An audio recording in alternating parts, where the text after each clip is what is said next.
One of my favorite principles of the ASEA Ethos is an African philosophy referred to as Ubuntu. And I first heard of this philosophy by way of an email that I received from my mother that was sharing a story that I think had been circulated pretty widely across the internet. The story tells of an anthropologist who was studying a culture in southern Africa. And as kind of a test of sorts, he took a basket of fruit and set it a ways away from a group of children and lined these children up looking at the fruit from a distance and told them that when he blew the whistle, they could run as quickly as they could to the fruit, and those that got there first could in fact eat as much as they could carry. And he lined the children up and ensured that they understood, and then stepped back and blew the whistle. And unexpectedly, what he saw, as outlined in this story, is the children didn't run as you might think would be natural for them to do. They actually reached out and grabbed one another's hands and slowly walked in a straight line to the basket of fruit. Then they got around the basket, they sat in a circle, and they took one piece of fruit out and took a bite, and each child around the circle took a bite. And they continued to do that until all of them were filled. And as the story read, the anthropologist was very surprised by this act, wondered if maybe they didn't understand that if they had run ahead of the group, they actually could have had more.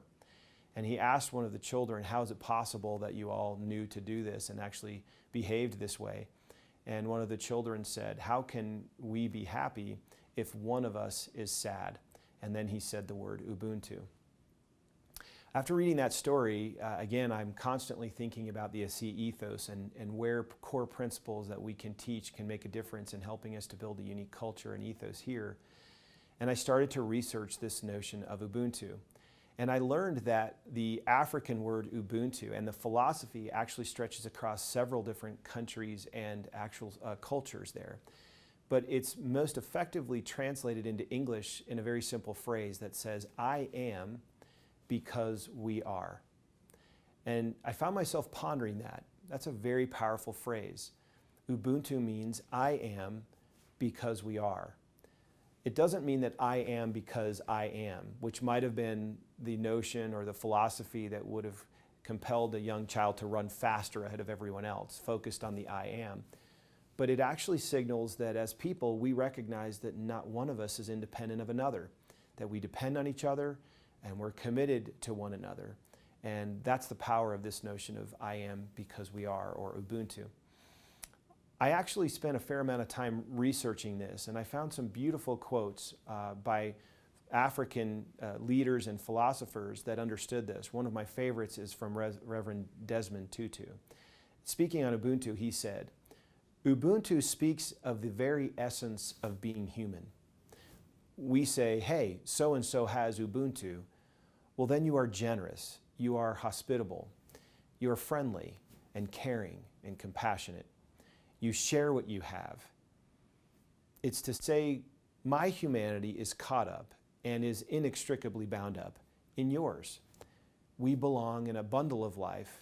We say a person is a person through other persons, which is another definition of Ubuntu. Desmond Tutu goes on to say the following, that a person with Ubuntu is open and available to others, affirming of others, and does not feel threatened that others are able and good, for he or she has a proper self-assurance that comes from knowing that he or she belongs in a greater whole, and is only diminished when others are humiliated, or when others are diminished, when others are tortured or oppressed or treated as if they were less than who they are. These are beautiful and rich statements about a wonderful philosophy that prevails across many different cultures. I began to ask myself, this is ASEA. No person at ASEA gets recognized in the absence of the help of others. No person advances in rank without others. In a very real way, at ASEA, any one of you could say, I am only because we are. I'm here because others told me about ASEA. I'm here at Bronze Base Camp because my team members told others about ASEA. I love the notion of thinking that we don't exist as islands independent one from another. We're all interconnected. Our choices, which we sometimes might argue are independent of anyone else, actually have an effect on the whole. And this to me is a beautiful principle, even a truth that should prevail here at ASEA. We should all maintain the attitude of humility, that I am not because I am, but I am because we are. If we maintain that philosophical disposition here at the home office, we'll make decisions with you in mind. We'll recognize that we aren't an island to ourselves, but we have a responsibility to you. It's similarly in the field, if you take that attitude upon yourself, you'll ask yourself at any given moment if what you're doing can affect the whole positively or in some cases negatively. And use that filter of Ubuntu to remind you that I am because we are. That self-same year that I read this story, I shared this philosophical message at convention. And what emerged from that is this notion that I am ASEA. We are ASEA. All of us are part of this great movement at ASEA. And I want to challenge you to remember that if the heart and lungs got into a battle with one another, who would suggest or win that they're more important than the other? I think we all know that they both depend entirely upon each other for an organism or, frankly, an organization to survive.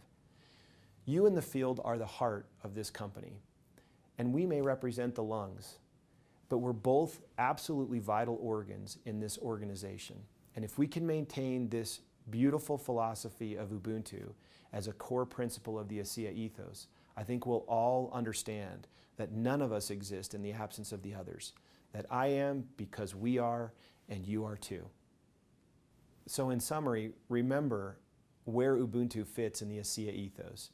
I am because we are. No one exists in isolation. We're all interconnected. What we do affects the whole, and not just the whole of ASEA, but the whole world. And none of us reaches any heights without the support and help of others. Let's remember Ubuntu.